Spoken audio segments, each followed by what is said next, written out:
پورا قرآن عاشق اور معشوق کی گفتگو ہے۔ البتہ یہ طے کرنا مشکل ہے کہ عاشق کون ہے۔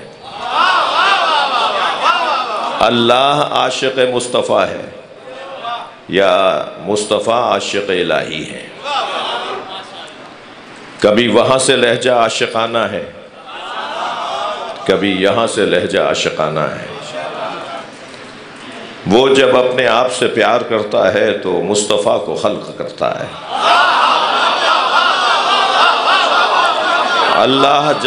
اللہ جب اپنی ذات سے عشق کرتا ہے تو اپنی ذات کے عشق کے اظہار کو محمد کہتا ہے۔ جی، اس پوری کائنات میں خدا کے علاوہ، اللہ کے علاوہ اگر کوئی ہے تو وہ نبی کی ذات ہے۔ یعنی اس پوری کائنات میں لا یصدر من الواحد الا الواحد، واحد سے واحد کے علاوہ صادر نہیں ہوتا۔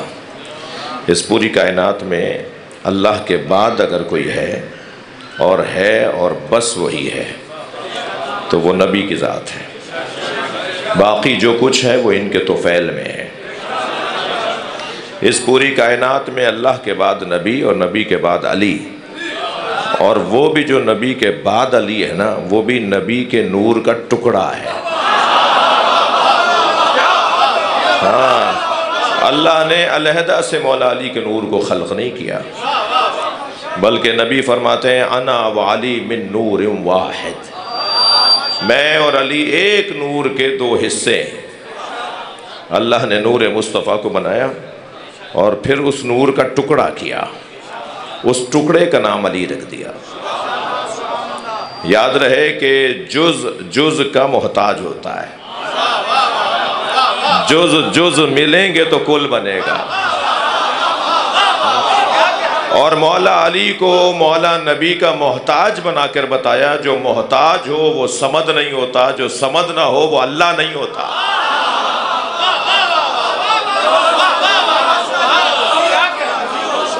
یہ جب علیحدہ ہوتے ہیں تو اجزاء مصطفیٰ ہیں، یہ جب ایک جگہ ہو جاتے ہیں تو یہ اجزاء مل جائیں تو پھر کامل ہو جاتے ہیں۔ میں نہیں کہہ رہا، سیدہ نے حدیث قصہ میں فرمایا فلم مکتملنا، جب ہم کامل ہو گئے۔ جب تک علیحدہ تھے سب پہچانتے تھے کہ کون ہے، لیکن جب سب پانچ کے پانچ ایک جگہ ہو گئے تو جبریل بھی پوچھ رہے ہیں یا رب ومن تحت الکساء۔ بھئی تھوڑی توجہ، حتیٰ جبریل امی علیہ السلام بھی پوچھ رہے ہیں یا اللہ چادر میں کون ہے؟ جبریل تم نہیں جانتے کون ہے؟ تم سے زیادہ تو کون جانتا ہے؟ جی، جھولا جھلاتے رہے ہو، چکی چلاتے رہے ہو، اور اگر جملہ کہہ دوں تو روٹیاں لے جاتے رہے ہو۔ اور امام حسن نے تو اپنے خطبے، جو شام کا دربار مدینے میں لگا تو حضرت نے خطبہ ارشاد فرمایا، بڑا مارکۃ الارا، بڑا تاریخی خطبہ ہے مولا امام حسن کا۔ اس میں حضرت فرماتے ہیں کہ تم میرے بارے میں کچھ سننا چاہتے ہو تو سنو، لو شئت لا جعلت عراق شاما و شام عراقا و شمال جنوبا و جنوب شمالا، میں چاہوں تو عراق کو شام بنا دوں، شام کو عراق، میں چاہوں تو شمال کو جنوب، جنوب کو شمال۔ تو ایک شخص نے آواز دے کر کہا کہ فموں کا صغیر و کلاموں کا کبیر، آپ کا دہن چھوٹا ہے معاذ اللہ۔ کہنے لگا آپ کا دہن چھوٹا ہے، آپ کی باتیں بڑی ہیں۔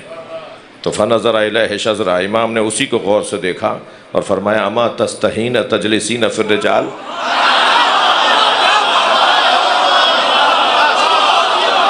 شرم نہیں آتی مردوں میں بیٹھی ہے؟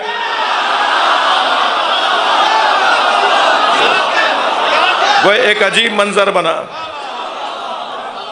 اور اس خطبے کے اختتام پہ حضرت نے فرمایا جلال کی کیفیت ہے سبط اکبر مصطفیٰ کی۔ نبی فخر سے کہتے ہیں میرا بڑا بیٹا حسن ہے۔ جی، امام حسن کی پیشانی کا بوسہ دے کے کہتے فرماتے ہیں یہ میرا بڑا بیٹا ہے۔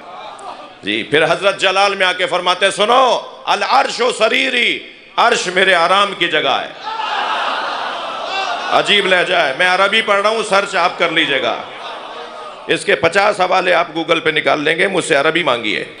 العرش و سریری، امام حسن فرماتے ہیں عرش میرے آرام کی جگہ ہے، وہ احمد و ضمیری، احمد میرا ضمیر ہے، وہ علی و امیری، علی میرا امیر ہے، والحسین و وزیری، حسین میرا وزیر ہے، وہ جبریل و فقیری، اور جبریل ہمارا فقیر ہے۔ خبردار، جبریل امین نبی کو پڑھانے نہیں آئے تھے۔ مسلمانوں، خاکوں کے خلاف ریلیاں نکالنے سے پہلے اپنا عقیدہ ٹھیک کرو۔ یہ موقع غیروں کو مسلمانوں نے دیا ہے۔ جب ہمارے اس مملکت کی تعلیمی دینی کتابوں میں لکھا ہو کہ نبی مکرم 40 سال کے بعد نبی ہوئے، آپ کا سینہ اقدس چاک کر کے شرک اور نفاق کو نکالا گیا، اور اسی کتاب میں لکھا ہوا ہو کہ اسی کتاب میں لکھا ہوا ہو کہ حضرت عیسیٰ ماں کی گود میں نبی،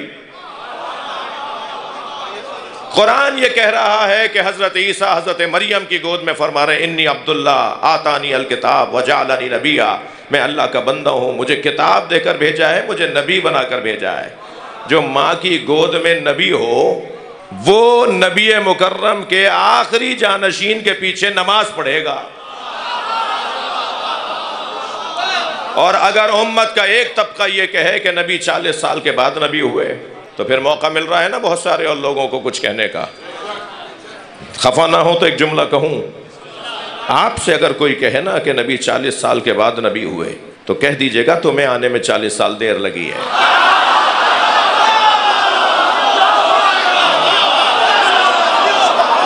ہمارے نبی کب نبی نہیں تھے بھائی؟ ہمارے نبی کب نبی نہیں تھے؟ اللہ نے بنایا ہی نبی ہے۔ توجہ، اور حدیث بھی پوری سنانے کی ضرورت ہے۔ کنت نبیا وآدم بین الماء والطین، میں اس وقت بھی نبی تھا جب آدم آب و گل کی درمیانی کیفیت میں تھے۔ ہاں، یہ حدیث تو سب نے سنی ہے نا، یہ حدیث پوری نہیں ہے، حدیث آگے بڑھ رہی ہے۔ کنت نبیا وآدم بین الماء والطین، میں اس وقت بھی نبی تھا جب آدم آب و گل کی درمیانی کیفیت میں تھے۔ وکان علی ولیا، وآدم بین الماء والطین، اور علی اس وقت بھی ولی تھا۔ جو نبی کو نور نہیں مانتے، میں ان بچوں جوانوں کے لیے ایک بات ضرور کرنا چاہوں گا۔ جب اس ذات یعنی جن کی محفل میں ہم جمع ہیں، ان کے فضائل اور مناقب ہم سنتے ہیں، تو ایک طبقے کو حلق سے بات اترتی نہیں ہے۔ یہ کیسے ہو سکتا ہے؟ مثلاً ائمہ اہل بیت فرماتے ہیں نبی کا سایہ نہیں تھا۔ یہ جو نبی کا سایہ نہیں تھا، یہ جو بحث ہے نا، یہ ایک فضائل کے باب میں، مناقب کے باب میں ایک مکمل باب ہے۔ اہل سنت نے بھی اسے باندھا ہے، شیعہ علماء نے بھی اس باب کو باندھا ہے کہ نبی کا سایہ نہیں تھا۔ اب اگر کوئی کہے صاحب یہ کیسے ہوگا، یہ ہم کیسے مان لیں کہ سایہ تو ہوگا، اگر نور پڑ رہا ہوگا تو دوسری طرف سایہ پڑے گا، یہ کیسے ممکن ہے سایہ نہیں تھا؟ جی مثلا اگر میں یہ کہوں کہ مولا علی نے فرمایا لِكُلِّ عُضْوٍ عَلَى مُعْجِزَةٍ، اللہ نے نبی کے ہر عضو کو ایک معجزہ عطا کیا۔ جی مثلا اگر میں یہ کہوں کہ سرکار دو جہاں کے لعاب دہن سے کڑوے کنویں میٹھے ہو جاتے تھے، اب اگر کوئی کہے صاحب یہ کیا بات کر رہے ہیں آپ، یہ تو بڑی عجیب سی بات کر رہے ہیں، ہمارے بدن سے رطوبتیں نکلتی ہیں تو ہمیں تو اس سے کراہت آتی ہے، نبی کے پسینے سے، نبی کے لعاب دہن سے۔ جی مجھے اپنے دو مصرے مولانا یاد آ گئے، میں نے عرض کیا تھا کہ عرق جبین سے لے کر نبی بنائے گئے۔ جی جی جی جی نعت مجھ سے ہو گئی تھی، نبی قبول فرمائے، جہان حسن سے یہ انقلاب ہو نہ سکا، جہان حسن سے یہ انقلاب ہو نہ سکا، محمد عربی کا جواب ہو نہ سکا۔ اور عرض کیا تھا کہ عرق جبین سے لے کر نبی بنائے گئے، پھر اس کے بعد پسینہ گلاب ہو نہ سکا۔ یہ حدیث مثلاً یہ ہمارے پاس حدیث ہے کہ اللہ نے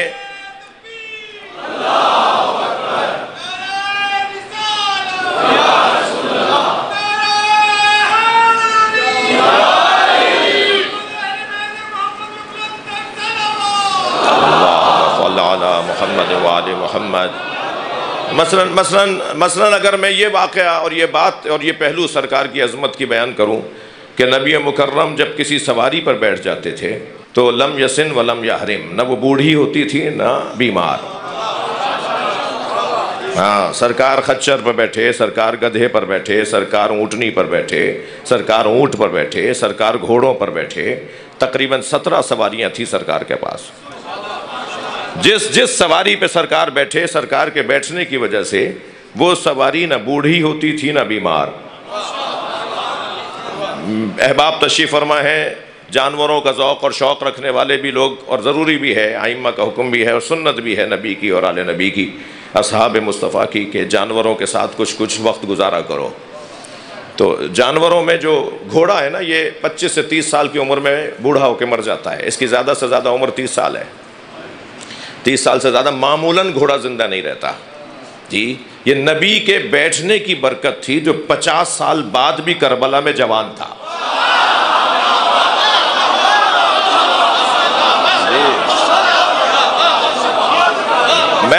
میں اس وقت مجلس تو پڑھنے نہیں آیا جو مصائب پڑھوں گا، لیکن ایک بات کی طرف اشارہ کروں کہ کربلا کے واقعے میں جب امام حسین گھوڑے سے زمین پر آ گئے تو پسر سعد نے آواز لگا کے کہا، خبردار کوئی ذوالجنہ کو تیر نہ مارے، میں نے بچپن میں خود دیکھا ہے نبی اس پہ بیٹھتے تھے،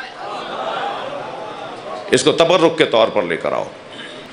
یہ پھر غائب ہو جاتے تھے، ناپید ہو جاتے تھے جو نبی کی سواریاں تھیں، لیکن بوڑھے نہیں ہوتی تھی، بیمار بھی نہیں ہوتی تھی۔ لہٰذا روایت میں ہے کہ جب حضرت ظہور فرمائیں گے تو جس گھوڑے پر بیٹھ کر آئیں گے وہ ذوالجنہ ہوگا، امام حسین کا گھوڑا ہوگا، گویا نبی کی سواری ہوگی۔ مثلاً ایک لمبی فہرست میں بیان کرتا چلا جاؤں کہ سرکار دو جہاں کے جو ہماری انگلی کٹے تو خون نکلتا ہے نا، تجربہ نہیں کیجیے گا، ایسا ہی ہے۔ تو نبی کے انگوٹھے سے دودھ نکلتا تھا۔ اب یہ ساری روایتیں ہیں جو کتابوں میں لکھی ہیں، میں پہلے ایک فہرست بیان کر رہا ہوں۔ ایک قدم کے فاصلے پر تھیں جناب زہرا، اور امام حسین نے بھوک کی وجہ سے ایک آواز بلند کی تھی رونے کی۔ نبی مکرم نے اتنا انتظار نہیں کیا کہ حسین دوسری آواز بھی بلند کرے اور جناب زہرا آ جائیں، نبی نے اپنا انگوٹھا امام حسین کے منہ میں دے دیا، اور سرکار دو جہاں کے انگوٹھے سے دودھ نکل رہا تھا اور امام حسین ہمک ہمک کے پی رہے تھے۔ نبی نے آپ کے سر پہ ہاتھ رکھ کے فرمایا، حسین آرام سے پیو، یہ اللہ نے تمہارے لیے بنایا ہے۔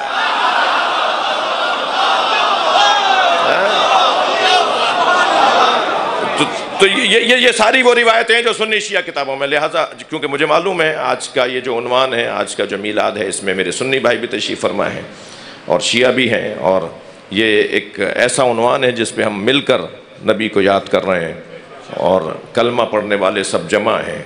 یہ کتنا حسین منظر ہے جی، یہ بہت خوبصورت منظر ہے کہ ہم کسی کے نام پہ تو بیٹھ سکتے ہیں نا،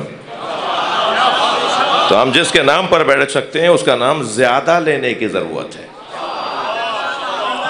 جس کے نام پر ہم سب جمع ہو سکتے ہیں۔ یہ ساری روایتیں جو میں بیان کر رہا ہوں یہ سنی شیعہ دونوں کتابوں میں ہیں۔ مثلاً سرکار دو جہاں جب کسی کلما مشا ما احدن ان کان طویلو کان اطول منہ، نبی مکرم کسی لمبے قد والے کے ساتھ اگر آ جاتے تھے نا، تو جب وہ نبی کے ساتھ چلتا تھا نبی کا قد اس سے اونچا نظر آتا تھا۔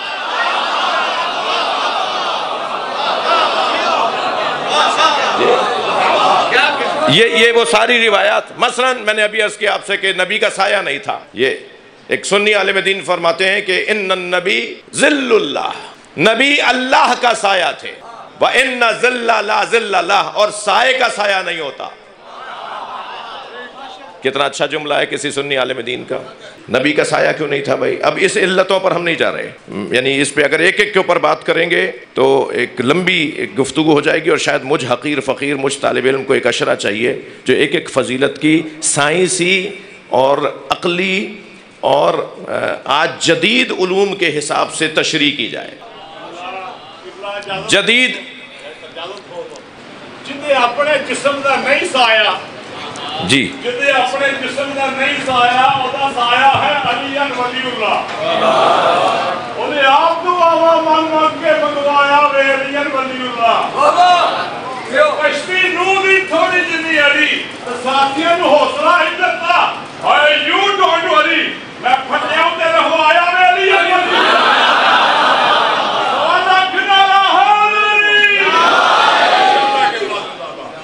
بھئی یہ بر صغیر ہندوستان پاکستان میں محفلوں کا یہ رنگ ہے. یہ عراق، ایران، لبنان، بحرین میں تو محفل ہو نہیں رہی. جو سناٹا ہوگا یہاں تو سبحان اللہ کی بھی آواز آئے گی اور نعروں کی گونج بھی ہوگی. تو یہ وقت میرے پاس تنگ ہے، لہٰذا اور مگر آپ کی محبتوں میں تو کمی نہیں ہے. اسی لیے معمولاً مجھ پر ایک اعتراض ہوتا ہے، صاحب 1.5 پونے 2 گھنٹے کا خطاب کرتے ہیں. تو میں جو کیلکولیٹر لیے بیٹھے ہوتے ہیں نا، ان کے لیے 1.5 گھنٹے کا خطاب کرتا ہوں کہ صاحب آدھا گھنٹہ تو نعروں میں چلا گیا. تو پھر انہوں نے پڑھا کیا ہوگا؟ تو بھائی آپ آدھا گھنٹہ کم کر دو، 1 گھنٹے کا خطاب تو تھا.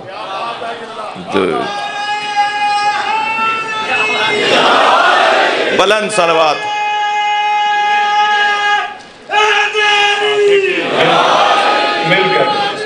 مل کر ایک بار نعرہ تکبیر. جیسے خالق کا نام بلند ہے، نعرہ تکبیر، نعرہ رسالت. بازو بلند کر کے نعرہ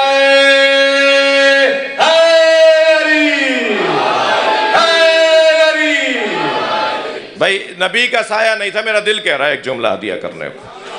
سرکار کا سایہ نہیں تھا. کیوں نہیں تھا؟ سایہ جو ہوتا ہے نا، کبھی آگے نکل جاتا ہے، کبھی پیچھے رہ جاتا ہے. جو آگے نکل جائے اسے غالی کہتے ہیں، جو پیچھے رہ جائے اسے مقصر کہتے ہیں. اس گھرانے کو نہ غالی چاہیے نہ مقصر چاہیے، اس گھرانے کو شیعہ چاہیے. مجھے پھر 2 مصرے اپنے یاد آ گئے. عرض کیا تھا کیا ہوا تھا بھائی؟ غدیر کے میدان میں سرکار نے فرمایا کہ جو آگے چلے گئے انہیں واپس بلاؤ، جو پیچھے رہ گئے ان کا انتظار کرو. میں تو سوچتا ہوں یہ کون تھے جو نبی سے آگے چلے گئے تھے؟ تو 2 مصرے ضرور سنوں گا، ضرور سناؤں گا. یوں بھی نبی کے آگے چلے حج گزار لوگ، یوں بھی نبی کے آگے چلے حج گزار لوگ، کیونکہ نہیں تھے مالک اشتر غدیر میں.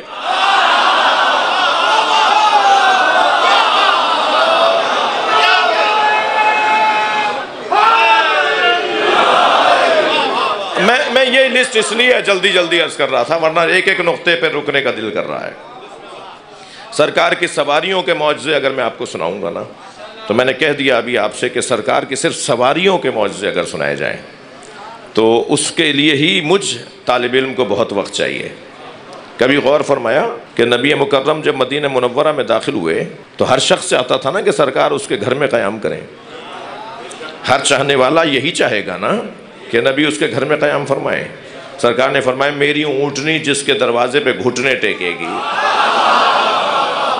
جی ناقہ حضرت سہل ذوالجناح امام حسین، انہیں جو سمجھ نہیں پا رہے، میں ان سے سوال کر رہا ہوں، سارے اصحاب ایک اونٹنی کے پیچھے چل رہے تھے نا؟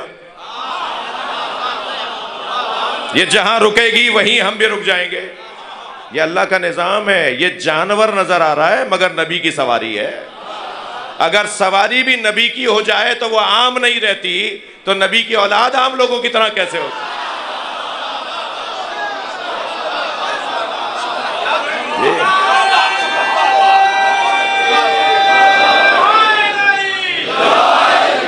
اب وہ بڑا حسین منظر تھا کہ جب خیبر کے موقع پہ، معاف کیجئے گا، خیبر کے موقع پر مال غنیمت میں جانور بھی لائے گئے تو سارے جانوروں کو باندھ کر کھڑا کر دیا گیا تھا.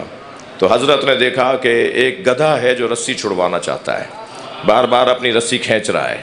تو آپ نے ایک صحابی محترم سے فرمایا کہ اس کی رسی چھوڑ دو.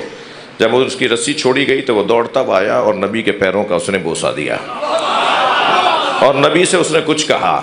تو سرکار نے اپنے اصحاب سے فرمایا کہ یہ مجھ سے یہ کہہ رہا ہے کہ ہمارے آباء و اجداد کی پشت پر کسی نہ کسی نبی یا وصی نبی نے سواری کی ہے. بہت مدت گزر گئی کہ ہماری پشت پر کسی نبی یا وصی نبی نے سواری نہیں کی. کچھ دیر کے لیے یا آپ بیٹھ جائیے یا علی سے کہیے بیٹھ جائے. اللہ اکبر.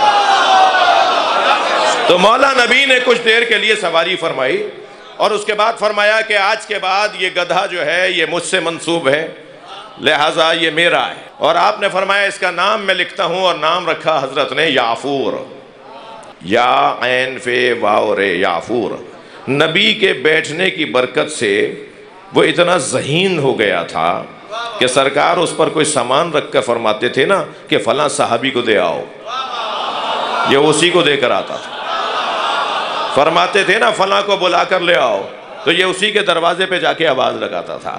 بھئی ناراض نہ ہوئیے گا، ایک جملہ مجھ سے لے لیجئے، جو نبی کی بات کو سمجھے میں اسے گدھا کیسے کہوں؟ مولانا ایک بحث کو مرتب کرنے کی کوشش کر رہا ہوں کہ یہ جتنے بھی کمالات، یہ جو فضائل ہیں نا سرکار کے، حضرت ابو ذر غفاری کے گھر تشریف لے گئے، حضرت ابو ذر دور سے پانی بھر کے لائے، سرکار نے فرمایا تمہارے گھر میں کنواں نہیں ہے؟ کہا یا رسول اللہ کنواں ہے مگر کڑوا ہے، کہ اس کا پانی کھارا ہے۔ حضرت نے فرمایا مجھے دکھاؤ کہاں ہے۔ سرکار اس کی منڈیر پہ بیٹھ گئے، اپنے دونوں پیر کنویں میں ڈال دیے، کنویں کا پانی نبی کے پیروں کا بوسہ دینے کے لیے اوپر آ گیا، اور سرکار کے پیروں سے مس ہو کر اتنا میٹھا ہو گیا کہ شہد کی شیرینی بھی کیا ہو۔ یہ نبی مکرم کے معجزات، اور یاد رہے میرے بچوں، یہ جتنے بھی 1000 سے زیادہ معجزے لکھے ہیں علامہ حلی نے، 1000 سے زیادہ، جو سارے نبیوں کے معجزے تھے۔ جملہ ہدیہ کر رہا ہوں، شاید میری اب تک کی محنت کا سب سے وزنی جملہ ہوگا جو کہنے جا رہا ہوں۔ جو سارے نبیوں کے معجزے تھے وہ ہمارے نبی کے مشغلے تھے، ہمارے نبی کے یہ معجزے نہیں تھے۔ ہاں بھائی اگر علمی انداز سے بولیے بھائی، جو سارے نبیوں کے معجزے تھے وہ ہمارے نبی کے مشغلے تھے۔ ہمارے نبی کا معجزہ قرآن، سرکار کی عظمت اور فضائل بیان کرنے اور آپ سننے کے لیے آئے۔ ہر نبی کا معجزہ فیل۔ عصائے حضرت موسیٰ آج اگر کسی میوزیم میں مل جائے تو آپ مار کے دکھائیے ذرا، دریائے سندھ پر، جی کراچی کے سمندر پر کوئی رستہ نہیں بنے گا۔ وقت کا محتاج، فیل وقت کا محتاج ہوتا ہے، وقت گزرا فیل بھی ختم ہو۔ ہر نبی کا معجزہ فیل جو وقت کے ساتھ ختم ہو گیا، مگر ہمارے نبی کا معجزہ فیل نہیں ہے، علم ہے۔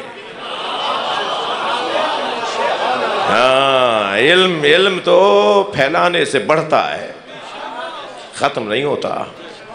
کبھی کبھی ان بچوں کو کالج یونیورسٹیز کے اندر تعلیمی اداروں میں ان کے ذہن میں اسرائیلیات کو ڈالا جاتا ہے، اور یہ بچہ پریشان ہو کر علماء کرام مل جائیں تو غنیمت، نہیں ملے تو اپنے طور پہ کوئی فیصلہ کر لیتا ہے۔ میں کہتا ہوں آپ 5-6 موٹی دلیلوں کو اپنے ذہن میں بٹھا لیں، پھر جب بھی کبھی آپ کے ذہن میں کوئی ایسی بات ڈالی جائے جو اسلام کے خلاف ہو، دین کے خلاف ہو، تو ان 5-6 باتوں میں سے کسی ایک کو اس کے سامنے رکھ دیں، وہ جواب دے دے تو گویا وہ جیتا، اور جواب نہ دے پائے تو مطمئن گھر لوٹ آیا کرو۔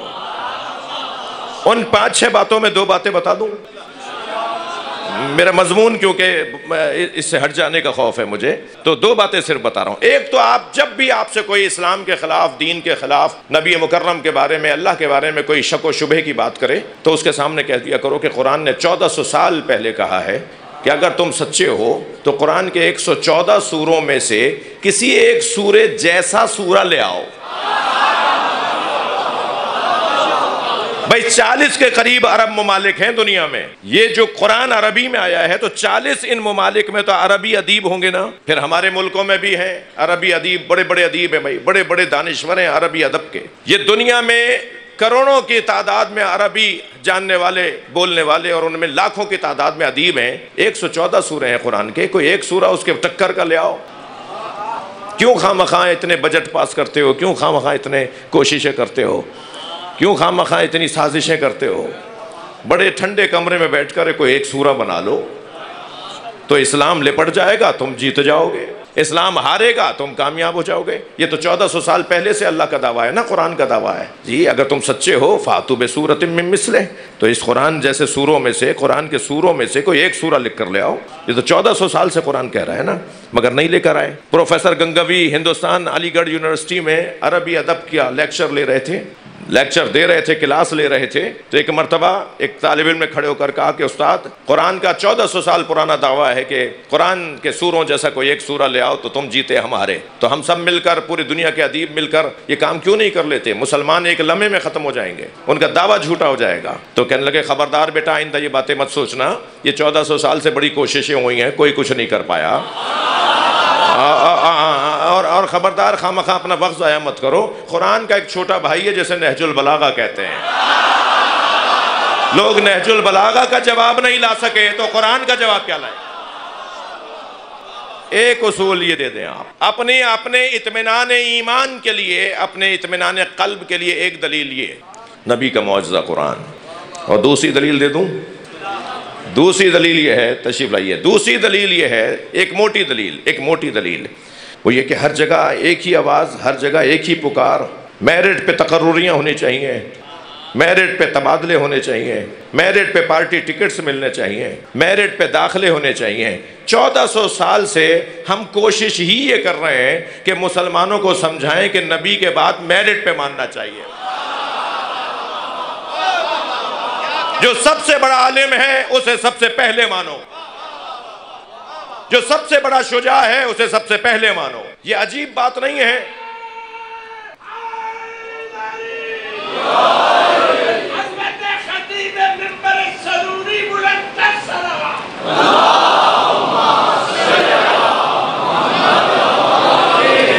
علی مولا کے علاوہ ماننا تو سب کو ہے، حقیقت ہے تو ماننا پڑے گا، ایک وجود ہے تو ماننا پڑے گا، مگر علی جیسا کوئی نہیں ہے۔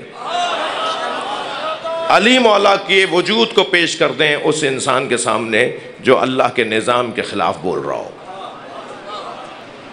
جی، اور کہیں کسی ہم جیسوں کو پیش کریں گے شرمندگی ہوگی۔ اگر پیش کرنا ہے نا تو مثال کے طور پہ مولا علی کو پیش کریں۔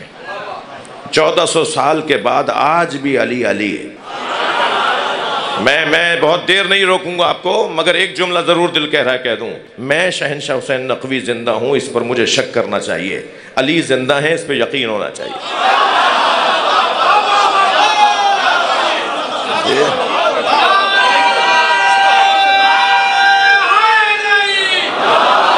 میرا مضمون آپ کے ہاتھ میں آ گیا کہ نبی کے جتنے یہ فضائل ہیں نا، یہ بعض لوگوں کے حلق سے نہیں اترتے۔ اس کا سبب کیا ہے؟ اس کا سبب یہ ہے کہ جب یہ کمالات وہ دیکھتا ہے نا تو اپنے ساتھ مقایسہ کرتا ہے، ہمارے اندر تو یہ نہیں ہے، تو پھر یہ کیسے ہو سکتا ہے؟ کیونکہ ان کے یہاں یہ نہیں ہو سکتا، تو کہتے ہیں یہ کیسے ہو سکتا ہے؟ جی یہ کیسے ہو سکتا ہے؟ دیکھیے، ان ہستیوں کے دو جنبے ہیں، دو پہلو ہیں، دو دید ہیں، دو ان کی کیفیتیں ہیں۔ ایک نوری پہلو ہے، ایک بشری پہلو ہے۔ صرف بشری پہلو سے دیکھیں گے تو یہ باتیں حلق سے نہیں اتریں گی، صرف نوری پہلو سے دیکھیں گے تو پھر قربانی کربلا سمجھ میں نہیں آئے گی کہ امام کو آنسو بھی آ رہے تھے، امام کے بدن مبارک سے خون بھی نکل رہا تھا، حضرت کے وجود مبارک پہ گھوڑے بھی دوڑا دیے تھے، امام کے گلے پہ خنجر بھی چل گیا تھا۔ نبی فرماتے ہیں ما اوذی نبی قط کما اوذیت، کسی نبی کو اتنی اذیتوں کا سامنا کرنا نہیں پڑا جتنی اذیتیں مجھ اکیلے مصطفیٰ نے اٹھائی ہیں۔ یہ سمجھ میں نہیں آئے گا اگر نبی مکرم کے بشری پہلو کو نہیں مانیں گے۔ جی، ان ہستیوں کے دو پہلو ہیں، ایک نوری پہلو ہے، ایک بشری پہلو ہے۔ ہمارا کیا ہے؟ ہم خاکی بشر ہیں، یہ نوری بشر ہے۔ خاکی بشر ہونا اور ہے، تھک تو نہیں رہے میری بات ہوئی، اور نوری بشر ہونا اور ہے۔ ممکن ہے کوئی کہے مولانا کہاں سے لے آئی یہ بات؟ آپ نے تقسیم بنا لی تو تقسیم ہو جائے گی کیا؟ آپ کے بولنے سے کیا یہ بات مان لی جائے گی؟ کیسے کہہ رہے ہیں آپ کہ یہ نور ہیں، جب قرآن کہہ رہا ہے کہ اے میرے حبیب اپنا تعارف کروا دیجئے، قل انما انا بشر مثلکم، اے میرے نبی ان سے کہہ دیجئے کہ میں تمہاری طرح ایک بشر ہوں۔ یہ مولانا صاحب پتہ نہیں کہاں سے آئے کہہ رہے ہیں کہ وہ تو نور ہیں۔ جی، قرآن کہہ رہا ہے کہ نبی نے کہا میں بشر ہوں، وہ قرآن کی مانے یا تمہاری مانے؟ میں ایسے لوگوں سے کہتا ہوں کہ بھائی آدھی آیت پڑھ کے عقیدہ نہیں بنتا، ایک آیت پڑھ کر عقیدہ نہیں بنتا۔ جب تم قرآن میں یہ آیت پیش کرتے ہو ایاک نعبد و ایاک نستعین، ہم تیری ہی عبادت کرتے ہیں اور تجھ ہی سے مدد مانگتے ہیں، تو بعد والی آیت بھی تو سنایا کرو، اہدنا الصراط المستقیم، ہمیں سیدھے رستے پہ قائم رکھ۔ جو اللہ سے مدد مانگ رہا ہے وہ مدد ہی یہ مانگ رہا ہے کہ ہمیں علی دکھا۔ صراط الذین انعمت علیہم، ان کا رستہ جن پر تو نے اپنی نعمتیں نازل کی۔ مدد تو اس بات کے لیے مانگی جا رہی ہے کہ ہمیں اہل بیت سے آشنا کر دے۔ ہم اس گھرانے سے جڑ رہے ہیں اللہ کی مدد سے، بات پوری کرو نا۔ قل انما انا بشر مثلکم، میں تمہاری طرح کا ایک بشر ہوں، پوری آیت پڑھو نا۔ یوحی الیہ، مجھ پر مسلسل وحی نازل ہوتی ہے۔ تمہاری طرح بشر ہیں تو تم پہ وحی آتی ہے؟ اگر تم پہ فرشتہ آ گیا نا تو بتانے کو زندہ ہی نہیں رہو گے کہ کیسا تھا۔ بڑی عنایت، وہی سیال کوٹ ہے، یہ مجلسی علاقہ ہے، اشاروں میں بات جا رہی ہے۔ ایک صلوات پڑھیں نبی کی ذات پر۔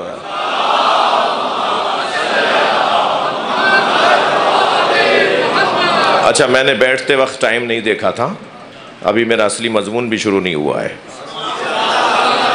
بعض جگہ میں دیکھ رہا ہوں پہلو بدلنے کی جگہ نہیں ہے، وہ پہلو بدلے گا تو برابر والے کو تکلیف ہوگی۔ جی، بدن کو تکلیف ہو رہی ہے مگر روح کو غذا مل رہی ہے، اور روح اور بدن ساتھ ساتھ تو رہتے ہیں۔ میرے بھائی زین شبیر کی والدہ کی برسی بھی ہے، تو ایک جملہ میں مرحومین کے لیے اور مرنے کے حوالے سے کہہ دوں کہ یہ ہمارا بدن، یہ ہماری روح ساتھ ساتھ ضرور رہتے ہیں مگر ان دونوں میں دوستی نہیں ہے۔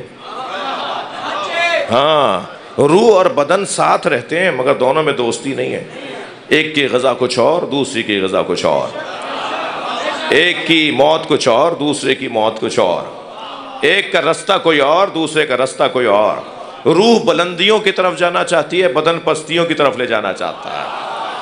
دونوں میں کھچاؤ ہے بھائی، تناؤ ہے، ایک دوسرے کو کھینچ رہے ہیں ایک دوسرے کی طرف۔ روح چاہتی ہے کہ بدن اس کی طرف آ جائے، بدن چاہتا ہے کہ روح اس کی طرف آ جائے۔ اب یہ دونوں ایک دوسرے سے، وہ رسہ کشی دیکھیے نا، وہ رسہ کھینچنے والا مقابلہ، ایک رسہ کشی تو سیاسی اصطلاح ہے، میں وہ والی رسہ کشی نہیں کر رہا، لیکن ایک کھیل ہوتا ہے، گیم ہے کہ وہ دونوں طرف سے رسہ پکڑ کے کھینچ رہے ہوتے ہیں۔ اب جس میں طاقت ہوگی اپنی طرف کھینچ لے گا۔ تو روح کھینچتی ہے بدن کو اپنی طرف اور بدن کھینچتا ہے روح کو اپنی طرف۔ اب جو طاقتور ہوگا نا وہ دوسرے کو اپنی طرف کھینچ لے گا۔ تو بتائیے کسے طاقتور بنانا ہے؟ اگر روح کو ہم نے طاقتور بنا لیا، توجہ بھائی، بہت سے لوگوں کو سال میں 2 رکعت نماز میں بھی مزہ نہیں آتا۔ ہاں، عید کی نماز بھی امام بارگاہ مسجد کا دروازہ چوم کے آ جاتے ہیں، وہ بھی شاید بیگم صاحبہ سوئیاں نہیں کھلائیں گی اگر آ کے نہیں بتائیں گے کہ مولانا نے خطبہ کیا دیا۔ ہو کر آیا ہوں، میں گیا تھا نا، عید کی نماز پڑھنے گیا تھا۔ اب سمجھدار بیگمات جو ہوتی ہیں نا، وہ کہتی ہیں بتاؤ مولانا کرپالوی صاحب نے خطبہ کیا دیا۔ اب خطبہ سنیں گے تو بتائیں گے نا۔ تو بعض لوگوں سے تو سال کی 2 رکعت نماز بھی بھاری پڑتی ہے، اور بعض لوگ آدھی آدھی رات کا سجدہ کرتے ہیں۔ اسے آدھی رات کے سجدے میں مزہ کیوں آ رہا ہے اور اسے سال بھر کی 2 رکعت نماز میں مزہ کیوں نہیں آ رہا؟ وجہ یہی روح اور بدن کی ہے۔ ایک کا بدن مضبوط ہے، ایک کی روح مضبوط ہے۔ بعض لوگ پورے عشرہ محرم میں بھی سال بھر تو مجلس میں میلاد میں آتے ہی نہیں ہیں، محرم میں آتے ہیں مجلس میں، اور وہ بھی 9 اور 10 محرم کو۔ وہ بھی بھلا کرے اللہ قائد اعظم کا کہ انہوں نے چھٹیاں کروا دی۔ اگر 9 اور 10 محرم کی چھٹی نہیں ہوتی تو شاید یہ لوگ بھی نہ آتے۔ اور پھر بعض لوگ صرف عاشور کے دن آتے ہیں، وہ بھی کسی ایک جگہ آ کے کھڑے ہو جاتے ہیں، مثلا وہ زیارت کر لیتے ہیں آ کر، ٹھیک ہے۔ تو ان لوگوں کو مزہ کیوں نہیں آتا میلاد میں اور محفل میں اور مجلس میں؟ اس کی وجہ یہ ہے کہ ان کا بدن مضبوط ہے، روح کمزور ہے۔ ہاں عزیزان اکرامی، کرنا یہ ہے کہ کسی طرح سے روحوں کو مضبوط کر لیا جائے۔ اب آپ ذرا غور فرمائیں، اللہ نے نبی کے بدن سے ہماری روحوں کو بنایا ہے۔ لفظ کو بہتر کرتا ہوں، اللہ نے نبی کے بدن کے بچے ہوئے خمیر سے ہماری روحوں کو خلق کیا ہے۔ ہمارا ان سے کوئی مقایسہ نہیں ہے۔ ان کا جو روحانی پہلو ہے، نورانی پہلو ہے، وہ ان پر غالب ہے، لہذا آنکھیں بند بھی کرتے ہیں تو انہیں نظر آتا ہے۔ ساری رات حضرت عائشہ نے ایک چیز دوسری جگہ اور دوسری چیز اس جگہ، اور حضرت نے کچھ نہ کچھ ساری رات امور انجام دیے۔ صبح اٹھ کر سرکار نے فرمایا یا عائشہ تم نے فلاں چیز فلاں جگہ رکھ دی، تو حضرت عائشہ نے فرمایا یا رسول اللہ آپ تو سو رہے تھے۔ فرمایا ہمارے سونے سے اپنے سونے کو مت ملانا۔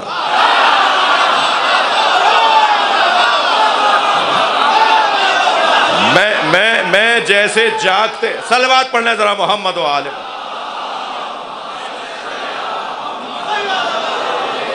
میں جیسے جاگتے میں دیکھتا ہوں ایسے سوتے میں دیکھتا ہوں۔ تو ان کا جو روحانی اور نورانی جنبہ اور پہلو ہے وہ غالب ہے۔ ممکن ہے کوئی کہے مولانا یہ کیسے نور ہیں؟ بہت سی آیات اور بہت مفصل بحث ہو سکتی ہے، مگر میں ایک آیت آپ کو ہدیہ کر رہا ہوں۔ سورہ مبارکہ اعراف کی 157ویں آیت کا آخری حصہ، فَالَّذِينَ آمَنُوا بِهِ، نبی سے جڑے ہوئے لوگوں کی اللہ تعریف کر رہا ہے، نبی سے وابستگان کو اللہ یاد کر رہا ہے۔ فَالَّذِينَ آمَنُوا بِهِ، پس وہ لوگ جو میرے نبی پر ایمان لائے۔ تھکے ہوئے تو نہیں ہیں آپ؟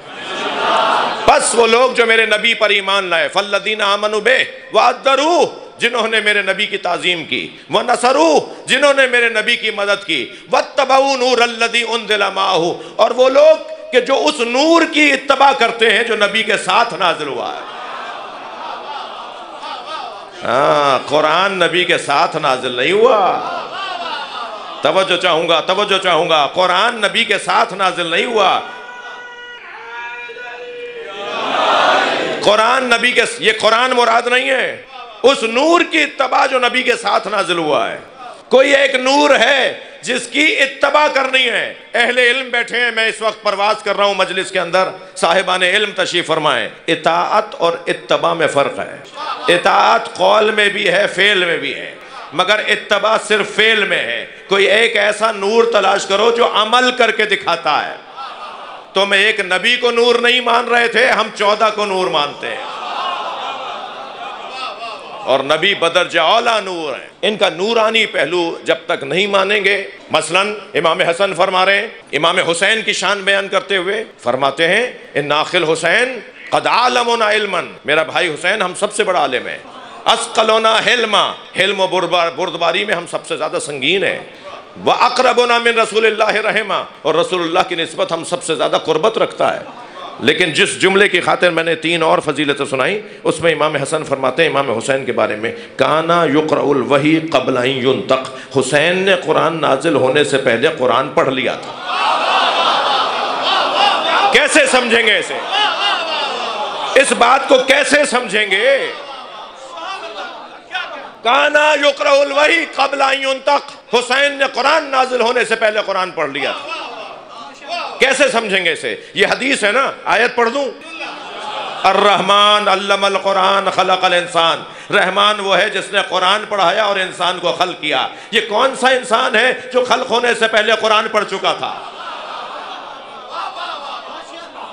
جی حضرت عیسیٰ ماں کی گود میں تو کہیں میں نبی ہوں، اور مولا علی نبی کی گود میں آ کے فرمائے میں تورات سناؤں،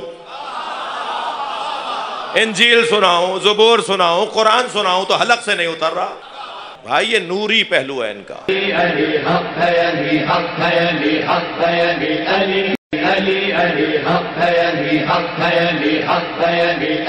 جدھر حق